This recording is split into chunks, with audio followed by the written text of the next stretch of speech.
Hi everyone, here we've got Realme 8 Pro and let me share with you how to update apps on this device. So firstly we have to enter the Play Store and make sure that you've got the internet connection because it is obviously required to download some updates.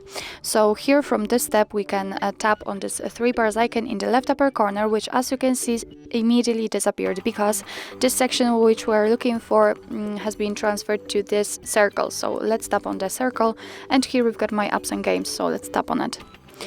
Now let's wait a second, and as you can see in my case I've got only one update pending and under it we've got recently updated.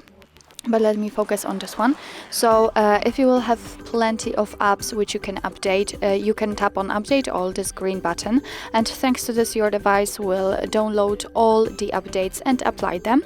But if you'd like to update only one of it, then you will have to find it in the list and tap on update right next to it. So let me update this one, and as you can see right now it is downloading, and after that it will be successfully installed and updated. So actually that's all. This is how to update apps in your Realme 8 Pro. Thank you so much for watching. I hope that this video was helpful, and if it was, please hit the subscribe button and leave the thumbs up.